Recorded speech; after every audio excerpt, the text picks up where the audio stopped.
Alright, so today I want to make a video updating everyone on the new cases as always, as well as getting into some other important stuff. So let's get right into it here. Canada is up to 22,613 cases with 601 dead. So the death rate is not quite 3% yet, but it probably will hit that number. My hope is that the numbers have plateaued and we can start to go back down.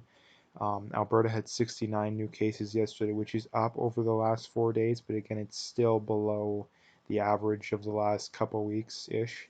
So that's a good sign. Again, I would look for the next week or two's cases to um, see how things are going basically. But as I want to continue to reiterate, I do think that completely shutting down the economy for anything more than what we've done, and anything more than let's say another couple weeks, I think is completely a waste.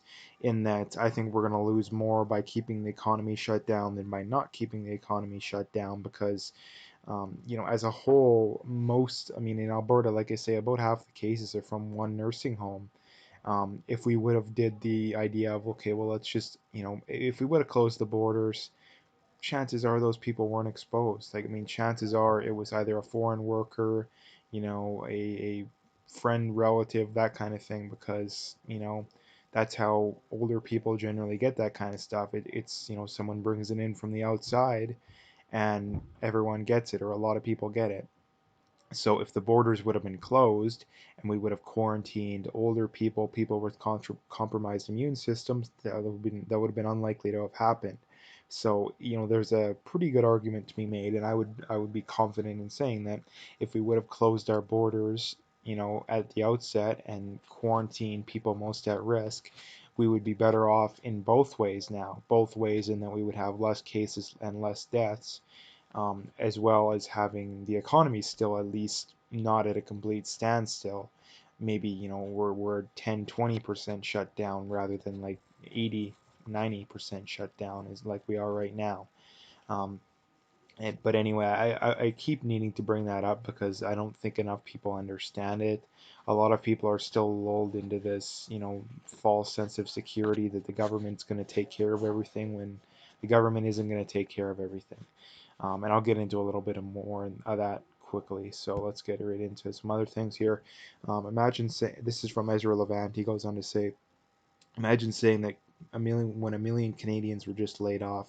This is why we need to give cheap foreign labor. This is why we need to give jobs to cheap foreign laborers instead of Canadian citizens. And again, this is from Catherine Cullen. She says temporary foreign workers are important to ensure Canada's food security, Freeland says. And again, this argument doesn't make any sense. And like I said, the real reason that the left wants immigration and this kind of stuff is that they want the votes, they want the cheap stuff.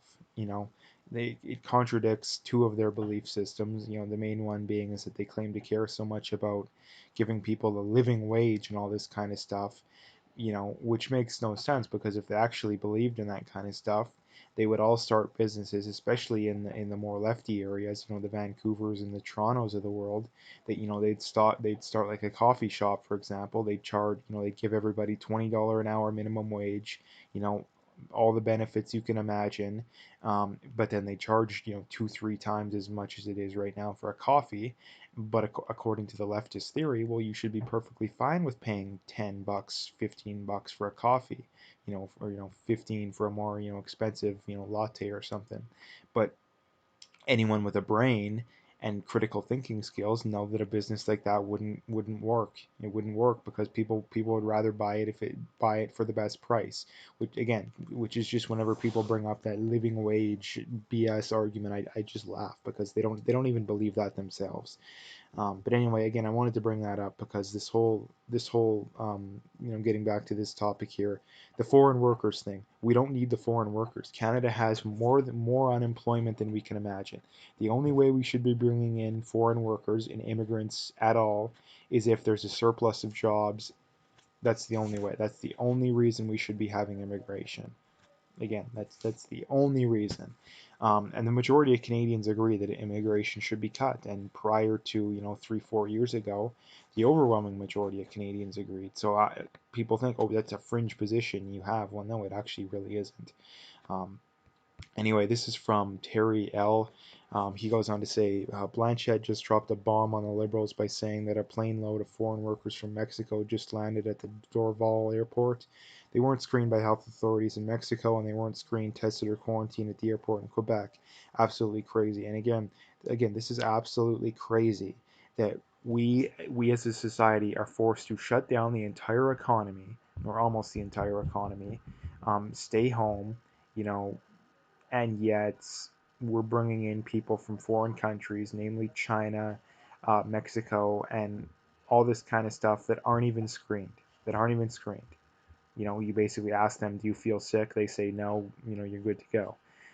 Again, this is just absolutely insane that this kind of stuff is going on. And again, why isn't this something that is a nonpartisan issue? Like, please, I'd like to know why this isn't a nonpartisan issue. But again, the main reason why it isn't, is that these leftists care most about virtue signaling. Virtue signaling is something that has to happen at all costs. It doesn't matter how many people die. It doesn't matter that the economy crashes. You have to maintain your virtue signaling, right? Um, we knew that closing borders, take this as an example, we knew that closing borders helped at reducing the spread of the virus.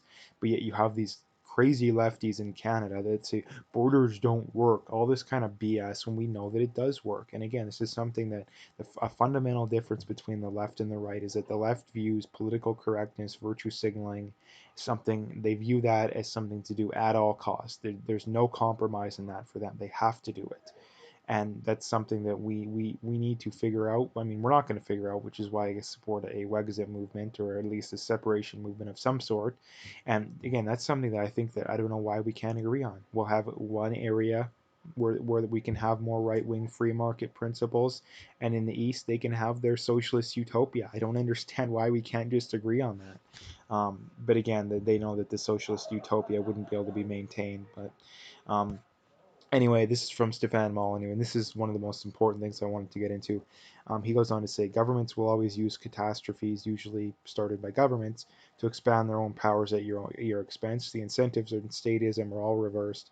When you pay failure with power and money, what do you get? And again, more failure. And this is the problem with that. What's going to come out of this is that, number one, we know that the economy shouldn't have been largely shut down.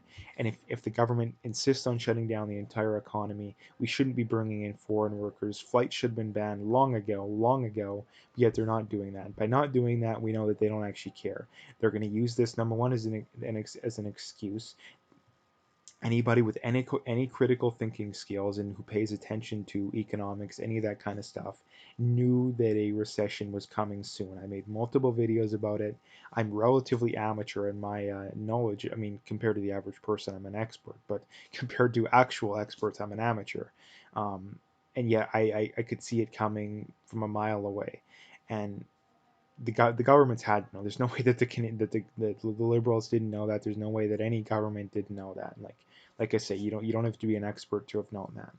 And they're going to use this as an excuse to be like, oh, the recession was the virus's fault, not that it was inevitably coming very soon, and we're at fault for it, because if it was coming inevitably, then the people are going to blame the government, and rightfully so. Now, their solution to it will just be more of the same, which is the reason why we keep getting more and more recessions, is that the solution is just more and more of what caused it in the first place. Um, but again, this is what's going to come of that. People need to know this, because it's going to come. Like I say, they're going to blame, oh, the recession was the virus's fault, not our own fault. Anybody who suggests differently is a conspiracy theorist. That's what they're going to say. That's what they always say. So take that for what you will. And again, the problem with big government and all this kind of stuff is, like I say, the incentives are reversed. And for the everyday person, you need to generally, in most of the case, you need to do good, you need to provide value to get more money, to get more, prestige in society. In government, the way you get by is to do the opposite. The right thing to do in government is to restrain yourself, but by restraining yourself, you're never going to get reelected. The incentive in government is to get reelected. And how do you get reelected? The easiest way to get reelected is to promise people stuff that you don't have. And how they do that is, okay, well, we're going to go into massive amounts of debt now and sacrifice for the future.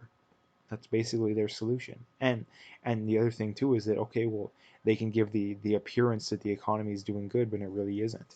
Um, basically, I should make a whole nother video on that, but basically, like I say, to in a nutshell, again, they're going to blame the recession on the virus, not on big government policies that are actually the reason for the virus. So just remember that. Um, the last thing I wanted to talk about here is this guy goes on to say the national broadcaster decided to cut the feed to the only parliamentary sitting we've had during this pandemic, and Barton is arrogantly defending that choice. And again, the CBC cut the feed of the debate or the sitting, whatever you want to call it, right before Trudeau was, or right as, I don't remember, it was one of the Conservatives was, about to grill Justin Trudeau, and CBC conveniently cuts the feed. And again, this is something I always bring up, but I need to bring it up more because it's another example of it. For all the people still pretending that the mainstream media is objective in Canada, what more evidence is it going to take?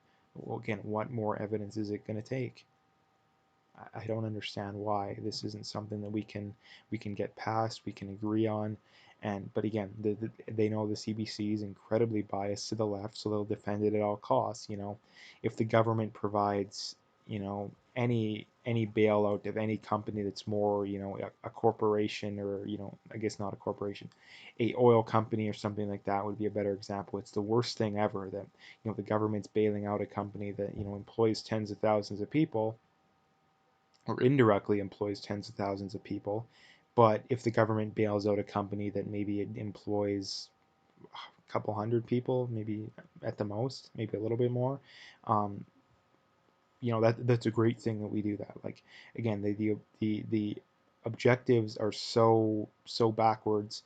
And the one thing I just wanted to point out is that anybody whose beliefs have clear and obvious contradictions deserves zero legitimacy whatsoever. Like, the CBC provides no value to society whatsoever. Um, is clearly biased. Is clearly biased that they're taking over $1 billion a year, and yet do people want them? Do people want them not to be bailed out? Well, no. So again, the argument makes no sense, and I don't think oil companies should be bailed out either. But if you're going to absolutely cripple them with regulations and tax burdens and all this kind of BS, then that's your only option. That's your only option. The other option is that they go to the States or they go to another foreign country and we lose all those jobs. If the CBC disappears, the overwhelming majority of those people will just go find another job. If you're an oil and gas worker, well, you probably don't have an education, which means and the other thing too is that the education thing is just a bureaucratic BS thing, right? Like, I mean, maybe you're an electrician or you're a pipe fitter or something like that, but the problem is that if a big massive company goes off, well, guess what? The market is flooded with one, group of people. How's that going to happen? If the CBC goes belly up, all these journalists could go start their own media outlets. Like, you can't go start your own oil and gas company if you're, one guy. You need a ton of investment for that. But starting a media outlet's pretty a lot less overhead. So again, I just wanted to point that out. But anyway, I'm gonna leave the video there. If you'd like to, make sure to hit that like and subscribe. Check out my PayPal. I got linked in the description. I got an email address for e-transfer. I appreciate any donations, but at the very least, just hit that like and subscribe. And last thing, like I've been mentioning lately, check out my BitChute channel. It's only a matter of time till YouTube bans or shadow bans me, so check me out there.